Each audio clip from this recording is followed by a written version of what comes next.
All right, while certainly arguing about training camp fights and whether or not Aaron Donald should be suspended is relatively more normal NFL fare and certainly an interesting conversation. But Brandon, far more serious NFL news that we have to bring to light now. For anyone, obviously we've dealt a lot over the last couple of years with the Deshaun Watson case and allegations of sexual impropriety and sexual assault, and have always acknowledged that if those are things that are, triggering for anybody or make anyone uncomfortable based on past experience, then obviously we'll make note of that in the show notes of the time where this starts. It'll be easier. This is at the top of the second part of our podcast, but you've heard us talk on this podcast a lot glowingly about Matt Araiza, the former San Diego State punter known as the Punt God, who was the draft pick for the Buffalo Bills and recently won their starting job as their punter.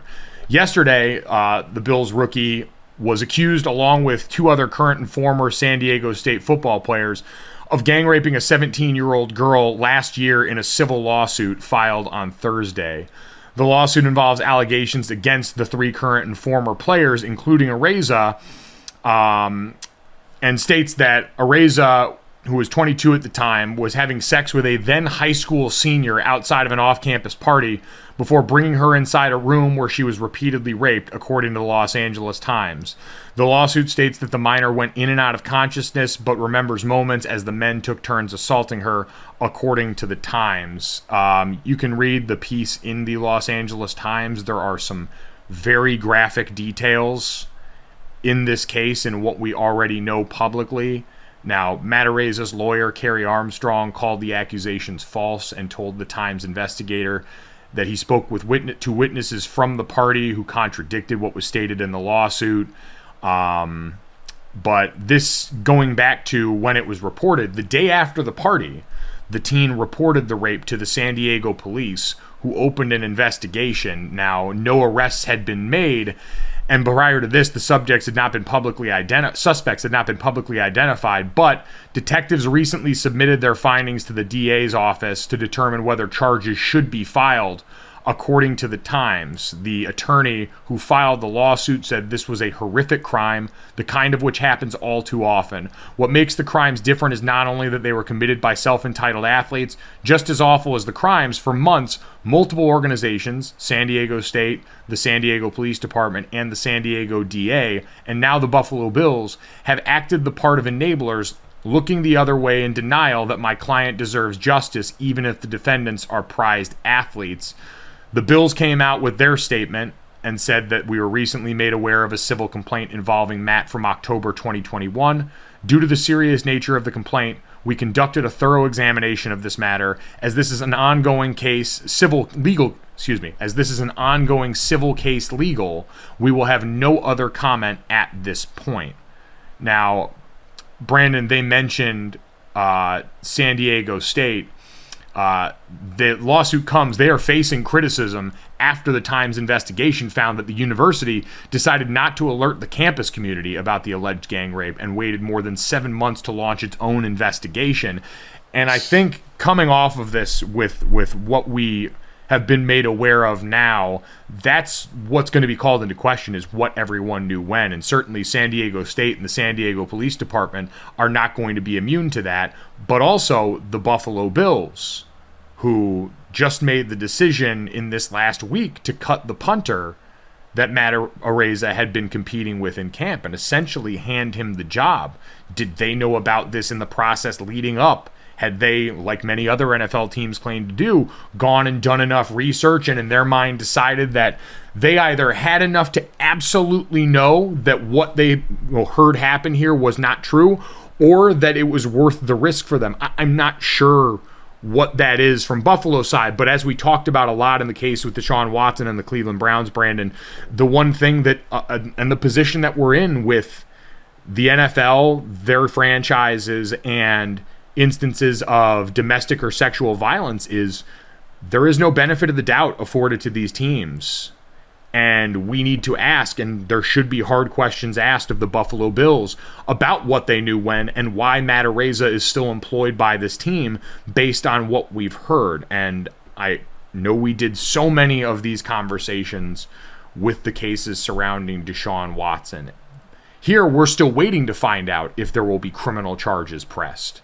And we know that makes a huge difference around the NFL. We saw the response, right, wrong, or indifferent, to what happened with Deshaun Watson once the criminal charges were not going to be filed against him. Then began the true free agent frenzy for that player. But, Brandon, it is just another one of those sad reminders that we always do need to be a bit guarded, because we do not know the people that we are watching on the screen. And as much fun as it was to talk up this player for what we knew then, obviously now this is going to become a very different conversation. And frankly, Brandon, we had so many conversations around Deshaun Watson relative to the position he played and why that was a reason a struggling franchise would do what they've done.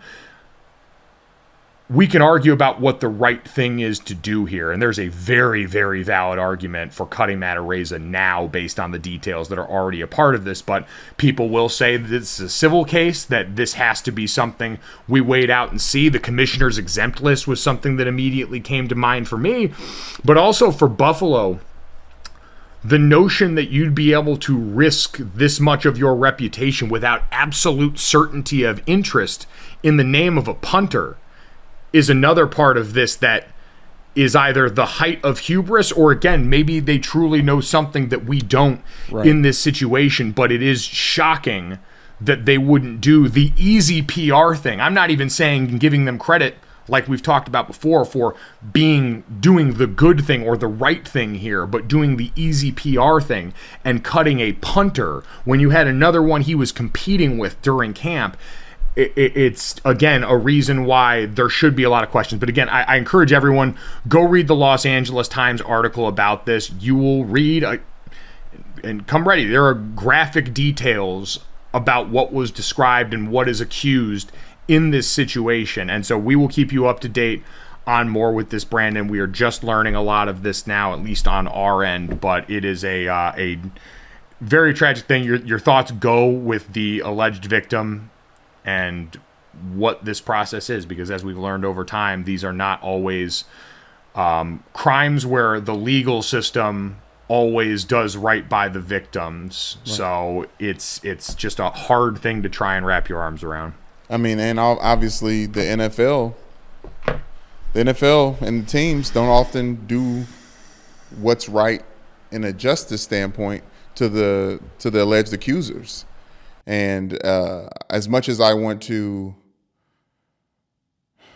my heart goes out to this young lady, and I'm so glad that she filed charges the next day, because that obviously leads to this case obviously finding some resolution at some point in time. The immediacy on her part after what appears to be a traumatic, tragic, violent, terrible incident that's far too much connected to NFL players, football players in general. And that's the thing that makes this sick to my stomach. It's this level of violence and the fact that a lot of these criminal stories that come out from the NFL, the victims are often women. It's one of those black marks on football, Mike, that it makes it hard, troubling to root for and to kind of have the freak flag of us just being all out NFL football fans because of these type of black marks that come along with it. And I hope that the Buffalo Bills did not know. Like, obviously we know they all these NFL teams say they do an investigation. We all know all those look differently. You've mentioned to me before, strength is relative, right? The strength of their investigation into Matt Araiza, I'm hoping, did not shine light on these alleged incidents, because I would hope that they wouldn't go as far as to, as you said, let another punter go and let him win the spot, but also draft him in the first place, Mike, because this is something that's been out there for a long time. Well, we don't know that. That's the one thing I do not know is how long. I would say this: if San Diego State withheld for 7 months to tell the community about it, in my mind, this happened a long time ago. Yeah, I guess that's the big part of this, is when the Bills say in their statement, we conducted a thorough examination of this matter. Did they conduct a thorough examination when they heard about this recently? Like you said, did they conduct this examination before the draft? And they're going to have to rightly answer a lot of questions about this before I'm comfortable hearing the side of this where they don't cut Matt Araiza. Everyone's going to do he needs to be innocent until proven guilty. You can be innocent in the court of law. You can maintain your freedom as an individual, and you can get jobs and you can work, but having this kind of job and being someone who is part of a very visible representation of this organization is a different ballgame. And I think that's a part of this we don't often talk about enough. Is yes, you are entitled to hear your side of the story first, especially when it comes to your legal rights to your personal freedom if this does become a criminal case, or even if it stays a civil case. Matt Araiza has the right to have his side of this heard in the court of law. But based on the details we already know, I don't think that means he needs to keep his job as a very well-known punter of a team that is the odds-on favorite to win the Super Bowl right now. And I think there's enough room for nuance in how we discuss these things to acknowledge that that's a very real reality, that they could and should cut him based on what they already know. But we will wait, and we will see what other details emerge from this process. But again, that's the latest news about that. So, Brandon, the no easy transition line, all too appropriate here. Obviously, that took the wind out of everyone's sails yesterday, and is still something that after everything with Deshaun Watson and the suspension, where we thought we'd finally get a break from having that be such an ever-present headline, getting handed this is difficult. So let's shake it out for a second and look towards the NBA. And unfortunately, I wish this were better news, but I guess relative, it's at least normal sports news because it deals with injury. And that would be Oklahoma City Thunder rookie Chet Holmgren, who now is unfortunately going to miss the upcoming season after suffering a Liz Frank injury to his right foot. He was playing in that crossover Pro-Am event with LeBron James up in Seattle this past weekend.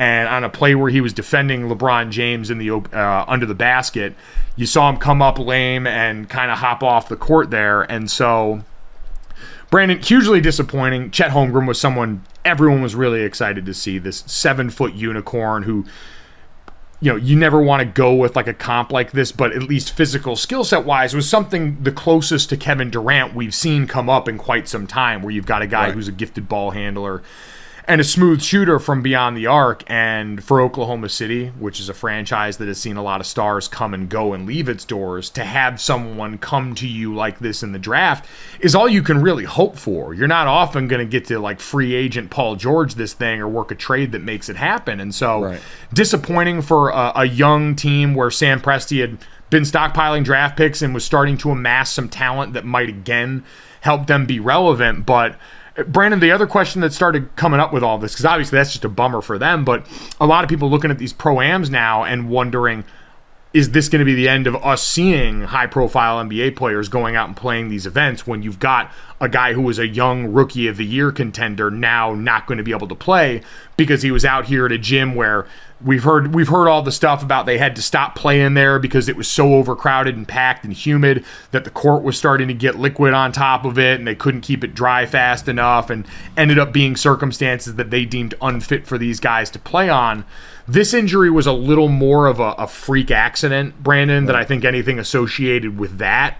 But I'd be curious to see the response from NBA teams. I think like anything else, it's going to be unevenly legislated, right? If you've got a young player, you're going to have a better chance of being able to tell him no, because I talked to Jason Fitz, friend of ours, who talked to Bobby Marks, who is a ESPN front office NBA insider, and he said teams already have to give approval for players to play in non-NBA events in their offseason. So when these guys go play in the Pro-Am, this is something that the teams have to sign off for. There's potentially financial ramifications for players who would go and play in these things otherwise. Now you just wonder if a lot fewer guys are going to get the green light to go, and especially guys that are young players that are important to their team like that. Because I don't think anyone in the Lakers organization is going to be able to tell LeBron if he wants to go play in the Drew League, you can't do that. That seems like less of a conversation. But for a guy who's a rookie like that, it sucks because so many of these were cool events this summer. It was an awesome chance. We hadn't seen as much of these guys going and doing this. And I know so much of it was centered around LeBron James, but it ended up being us getting to see a bunch of these other guys circling there. You saw Paolo Banchero was there also from this rookie class with Chet Holmgren and a couple of other current pros, but this may put a dent into just how many of those young guys we see in the near future because it's such a big and pointed example. I hope it doesn't. I hope it doesn't. That was a really cool part of this summer, getting a chance to see these guys, and I think the inertia is there. I don't know if this injury specifically will stop it. I do worry that the NBA will overcorrect and not let more guys play, but not too worried because it was one thing that really in my world only existed for me in the last 7 years. You know, I mean, I know Drew League's been going on for a very long time, and so is pro-ams around the country, but my interest in it, it's not to be all in all. I mean, they can go away and I'll be just fine. My issue is go ahead. Well, I was just going to say, I understand that, and for you and I, we're both casual fans of that, but I do understand in basketball where you grew up with places like Rucker Park and all these different venues outside of the NBA that are such a revered part of the sport's backstory, and what makes it great is getting these chances to see NBA players come and interact. I had a buddy of mine who put on pro-ams in Connecticut, and even getting guys that were middle-of-the-pack NBA players to come back with that mattered to those communities and places where people might not always get to see these guys. People might not have the means to go to these games in the regular season, and so this might be as close as some people get to that product, and it's just baked into the fabric of basketball, so I can understand the crowd of people that would be disappointed if that became a thing that was less popular again. Yeah, but you mentioned Kevin Durant already, and this was the highest draft pick since Kevin Durant for OKC. And obviously there's a lot we're waiting on for them, but I feel like Chet, I don't necessarily think this is a bad thing. Now, I know we obviously all wanted to see him, and obviously we hope that he comes back and has a speedy recovery, but I'm interested in what the Oklahoma City Thunder do without him, because we've kind of seen flashes to know that he is a pretty much one of those instant difference maker guys. So I think that's still going to be the case next year, right? I'm interested in seeing what it looks like for a guy like him to be in an NBA locker room, schedule, rehab facility, like that type of education that he was going to get off the court.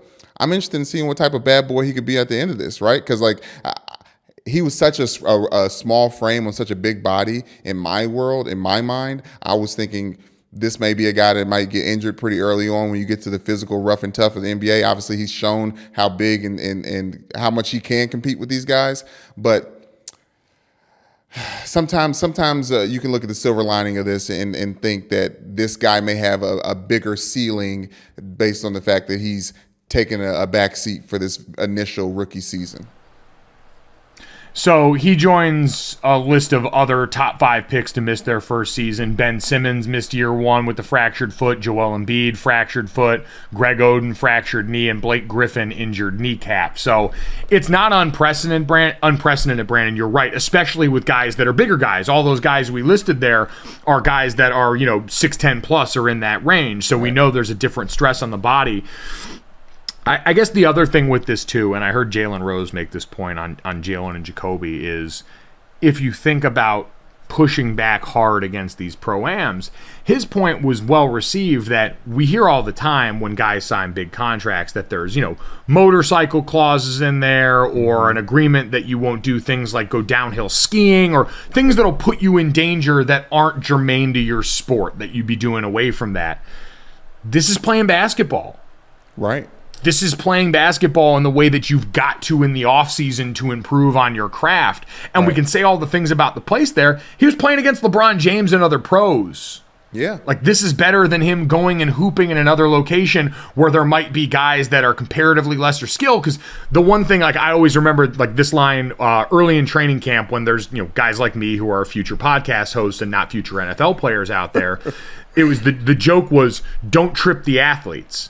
Because when you've got guys of varied skill levels on the field, what can happen is you've got guys that aren't good enough to be in the position they need to be for the rest of the play, and it ends up compromising the people that are playing at that top speed. And so when you mix and match that, like you can get in some of these environments, then you got room for injury to happen. That's why the preseason's often so concerning, because there's mixed bags of who's where on the field in a way that's not the normal chess match that we see, even in the most violent sport like football. But basketball, similar case, but this wasn't that. He was playing with arguably the greatest player of all time, who also felt comfortable enough being out there. Like LeBron James is coming off an injury season and felt that this environment was a comfortable enough one for him to play in that he was going to go out there and potentially risks that. So you were in a place where everyone had the same thought processes. We want to have a good time. We want to get some runs and obviously make sure everyone gets to the NBA regular season.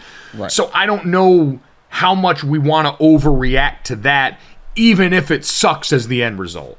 Your reason you can't is because at the end of the day, they're trying to get better. And they're out there doing the thing, playing ball. They're not playing with their nephews. They're not playing with their high school alma mater. They're playing with other NBA players or other like-level players. Obviously, Pro-Am is not all NBA players, but Rico Hines, I don't know if you know the name, but he has famous runs at UCLA with NBA players all the time. I was invited there once, not invited, I kind of snuck in with joy, but it was UCLA's practice facility is where the volleyball team plays in the basketball court, and it was 3 courts. It was like the majority of the Toronto Raptors, Westbrook, LeBron was sitting down watching. James Harden was playing. Fred VanVleet. There was all kinds of Paul George. There was all kinds of athletes, and it was crazy, Mike, to see this like pick up basketball between these guys and how these guys play basketball to get better, but they're also having fun, being serious, and the runs and things like that. I was watching it, how fast that was, Mike, and it was very controlled. No referees, just all guys that know what they're doing. Rich Paul's on the sideline watching. This is before Adele. And I was like, oh, if somebody could get hurt here. But then, like you said about don't trip the athletes, I thought about it. I was like, those guys that could get these guys hurt probably didn't get invited to this run. And that's just the reality of it. And you have to play basketball to get better at basketball. So how could they clamp down on a team getting better? It's like trying to put a stipulation clause on treadmills after somebody rolls their ankle.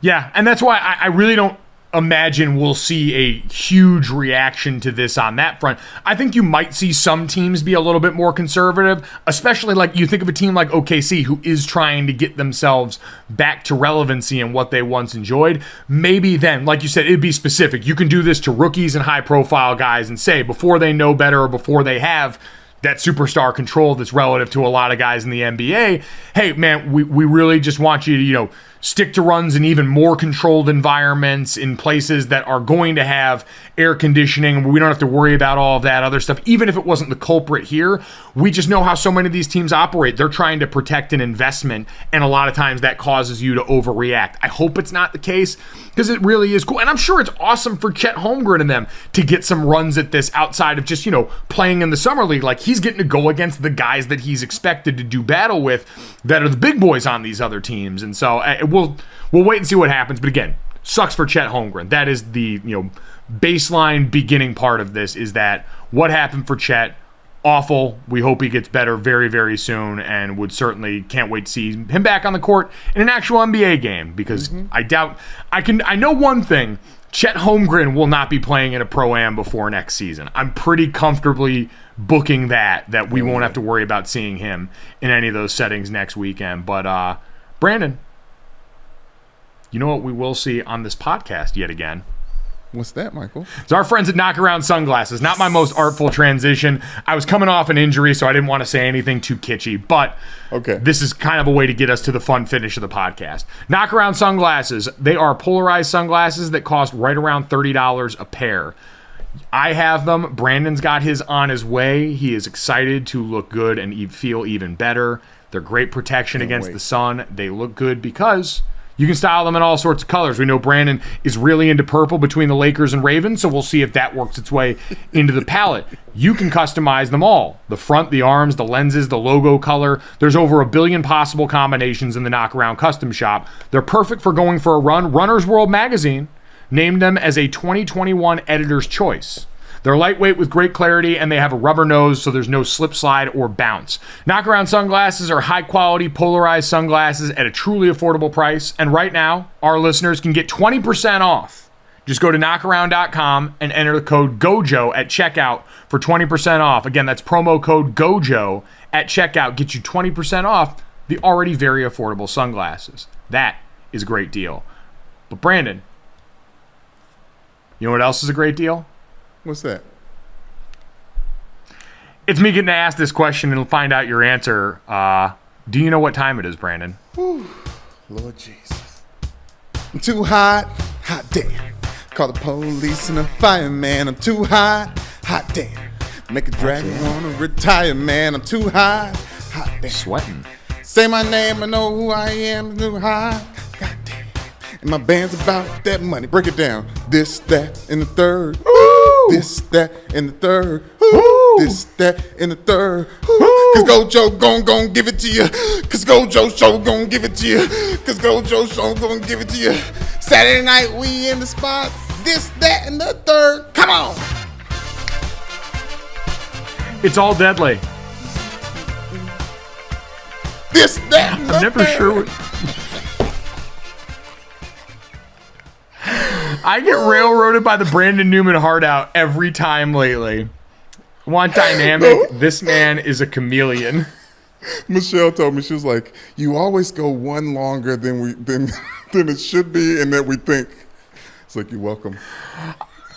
I'm also glad that you sang a song about being hot because we're both sweating our asses off. Let's get to the finish of this one and get everyone out here on a high note for their Friday, Brandon. And let's start it off with this. Personal announcement time on this show. Yes. I'm pretty sure at some point I've talked about working with Learfield College Radio this fall for the college football season. And if I haven't, shame on me. I'm excited to be part of college football Saturday night with Learfield Audio.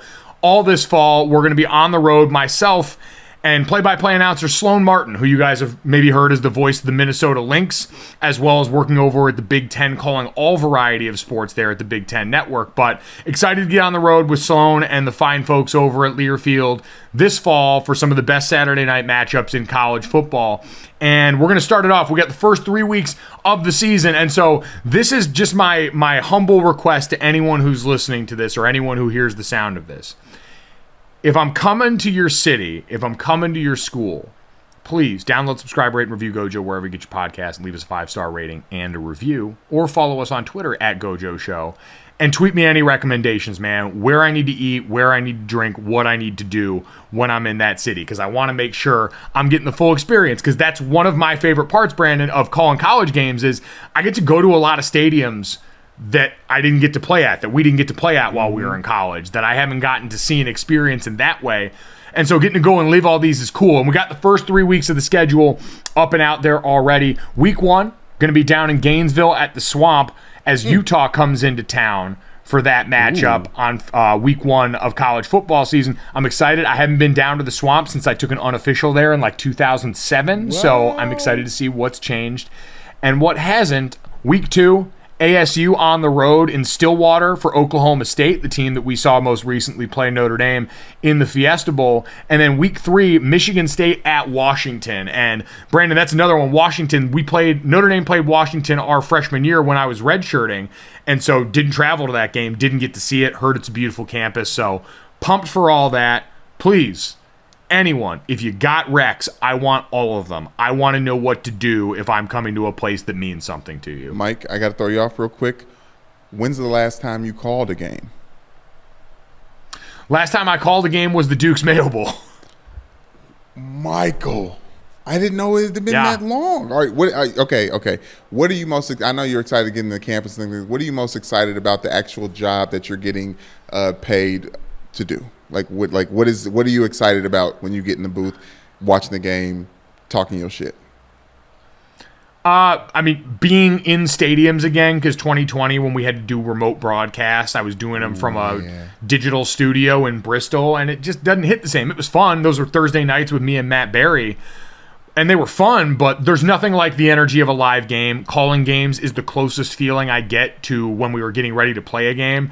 I get to watch film all week, occasionally get to talk to coaches. You get to be around the players and be in these stadiums and get a sense for what's going on, what the pulse is of this program, and to do that, to get a chance to tell stories of the players on the team, because you and I got to live this, and I've always said, we talked about it with Ross, I didn't have a long NFL career. I didn't have that to fall back on. I have college football. It's a thing that's meant something to me my whole life. And as the world's changed around college players, and so many people, I think, make judgments on what they think college players are at this point in time, I always want to make sure if there's an opportunity to tell the stories about what's really happening and the current young people that are playing, that we try and do justice by that. So to me, I know that sounds like super altruistic and feely, but I think it's the most important part of the job, and I think that's the thing that we need to try and make sure we do best in all this. So I'm pumped, man. It's going to be awesome. It's going to be awesome. I'm excited to hear it. Every team that will have you, like, they should be excited because of those reasons, that you're passionate about it. Could you imagine I asked that question and they're like, well, the money is really nice. I really like getting paid to talk. Like, no, you're focused on the kids. You're focused on the us's of the world, because Lord knows we think we're a lot younger than we are in our brains until we meet one of those kids and they're like, oh, hello, mister. Oh yeah, no, I probably give off very how do you do fellow kids vibes at this point when I'm back on college campuses. So I'll try not to be the weird looking old guy on your campus. I just want to have a good time with everyone there. So looking forward to that one. Pumped. We're going to talk to Sloan Martin on the show at some point next week, so you guys can get to know her, because I get to spend every Saturday for 13 weeks with Sloan and Tom Bowman, who's our producer, and the rest of our great crew for college football Saturday nights with Learfield. So pumped for that one. Make sure you check it out. I'll have plenty more ways for you to listen as we go along in the season. But Brandon, let's get to that, because that we can give some football updates here, because the Jets just can refuse to ever have a normal one. This is more of a news and notes, this, that, and the third. Yeah. But New York Jets wide receiver Denzel Mims, a 2020 second-round pick out of Baylor, informed the team on Thursday that he wants to be traded. His agent said in a statement he had been frustrated with the lack of opportunities. His agent said Denzel has tried in good faith, but it's clear he does not have a future with the Jets. Denzel vowed to come back better than ever this season, and he worked extremely hard in the offseason to make that happen. Still, he's been given very few opportunities to work with the starting offense and get into a groove with them. Brandon, Denzel Mims is someone who, coming out of Baylor, had a lot of promise. There was a lot of hope there. He was a receiver I liked coming out of college, but we know the way things have gone for the Jets and the coaching changes that are a part of this. He was there under the previous administration. All of that complicates, as well as the quarterback situation, complicates the development for young players that play dependent positions. So I feel for the dude, but this is just another, the board in a factory where it's days without incident, days without some headline being about anything other than potentially winning football on the board for the Jets. We're back at zero. Listen, the Robert Saleh, I trust him. I trust that Robert Saleh. I really do think that if this player is trying to get out of that system, then he's not down with the 60%. You asked me, Mike, what's the 60%? I'll tell you right now. Robert Saleh was wearing a 60% shirt the other day when was asked about it, and he's obsessed with the Navy SEALs. And I guess they famously say that what your body is capable of can only get tapped into once you go 40% of the way, right? When you're doing something physical, when you're doing something, you're exerting yourself, and you feel like you can't go anymore, that's 40% of what you can do, and you can't tap into the 60% of your potential until you get to that 40%. I feel like this Mims guy may not be trying to get to that 40% fast enough, because I am blindly trusting Robert Saleh with this thing, and that's just what I hear. If you're trying to get away from that guy, 60% guy, you're making a mistake. Maybe. You possibly could be. Maybe. I'm always going to throw some bail. I don't know Denzel Mims, and obviously everyone's situation is different. It's kind of like transfers in college. I always acknowledge that maybe the situation's just not working, and you got limited opportunities. A second rounder is a lot different than a first rounder in the way that you're perceived around the league and the opportunities than you're going to get following that. So I don't begrudge people for going after what they want, and really anyone for getting away from the Jets, because as much as we trust Rob Saleh, this is not an organization where good things have traditionally happened. So take that for what it is. But Brandon, let's get to the third, because this is really the important headline of the day. Wait a minute. South Carolina's got a mascot problem, Brandon. What did I say? Did I say the third? Yeah. Yeah. What was this? This is a deeper dive into what we talked about with Ross Tucker here. South Carolina's live rooster mascot is getting a new nickname. I'm saying, what was this? I thought Mims was this, and this is that? No, this was my announcement about going on the road with college football Saturday night. That was the Denzel Mims argument. And now the third is us having the longer conversation that South Carolina's live rooster mascot getting a new name deserves. Following now. Continue, sir. It's the end of the week. We're all struggling in our own way here. So, if anyone's ever seen it, South Carolina, in addition to having Cocky, their big mascot in the costume like most other places, has a live rooster mascot on the field who was formerly known as Sir Big Spur. Sir Big Spur is not a mascot that is owned by the university. He had two handlers in Mary Snelling and Ron Albertelli, who had been in charge with being the caretakers for this bird and own the bird, and been handling that for a while around South Carolina. They decided they wanted to retire, so they handed over to Bethan Van Clark. The disagreement starts when the comb, so think on top of a rooster's head, like, you've got the red gizzard and you've got the red flappy on the top of the head. That's called the comb on top of the head. The prior owners would trim the comb because the Gamecock, in the renderings you'd see elsewhere on campus, doesn't have the comb on top, so it makes it look more like the real mascot. The new owners cited, a bunch of humane reasons, saying they didn't want to trim that because there's health benefits for the animal for it to be left on. I think from what I read, it has something to do with kind of regulating internal temperature for the animal. And especially a mascot that's going to be down on hot fields, it makes sense. The prior owners decided they didn't like that, and so they took their ball and went home, and they are not going to allow the use of the name Sir Big Spur. The university's legal team got involved and basically said, we don't really want to get, for lack of a better term, we don't want to get sued for trying to use the name of a bird on the sideline, or whatever a rooster technically is. I always get the, phoenix. Amphibian? Go ahead, I'm sorry. God. Avian. So, the fine folks at The State, which is a paper covering a number of things down there, but in this case covering this case, put up a poll on God's internet and said, what new name should South Carolina give the live mascot rooster? And there were some ones in there that flat out weren't going to get the job done. Kickin' Chicken, Mr. Chicken Scratch, Captain Cluck, Brewster. Got to some pretty decent ones. Marco Pollo, spelled like Marco Polo. Okay. Which I thought is actually excellent. Cockadoodle Dude, General, Coop Cooper, Cluck Norris was a pretty good one. Right. But then we've got the one currently in the lead. So there are probably around 11,000 votes for this. 10,101 of those votes belong to Cock Commander. If you've been wondering why Cock Commander has been trending on your Twitter timeline for the better part of the last 24 hours, it's because of this poll. And Brandon, now I feel like South Carolina doesn't really have much of a choice. There's only one answer. You've got to usher in the era of the Cock Commander on this, Brandon. Yeah, I think Cock Commander, it's complex. I love alliteration for one. I do like the invention with the Spanish pollo, because you're out there, El Pollo Loco. I know that's not how you say it. El Pollo Loco. Mike, you got to go. Best Brandon? chips. What?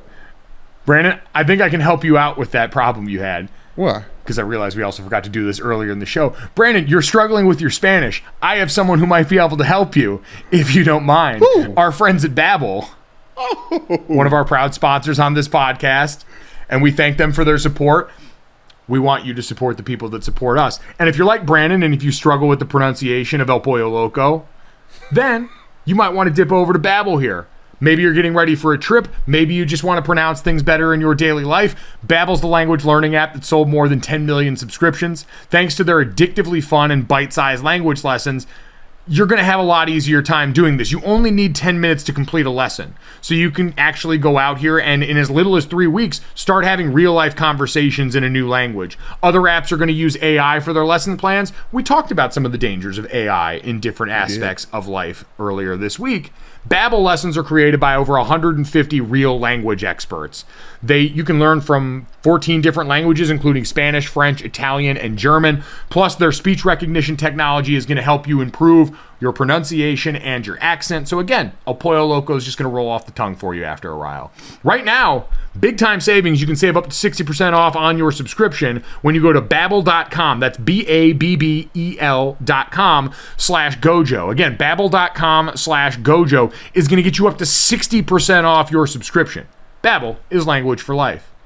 And in this case, Brandon, it is something that will help you be able to better pronounce El Pollo Loco. Well, since you've been dabbling in your lessons, could you tell me how to say, I really like the name Cock Commander in Spanish? Maybe not really. Me gusta. Well, I mean, I think it would be me gusta mucho el nombre El Pollo Loco. Or no, this would be me gusta mucho el nombre Cock Commander. I don't know how you'd say Cock Commander in Spanish, but I want to repeat it though. Could you slow it down? Me gusta. So I like is me gusta. I like a lot is me gusta mucho. Me gusta mucho. El nombre, the name, Cock Commander. El nombre.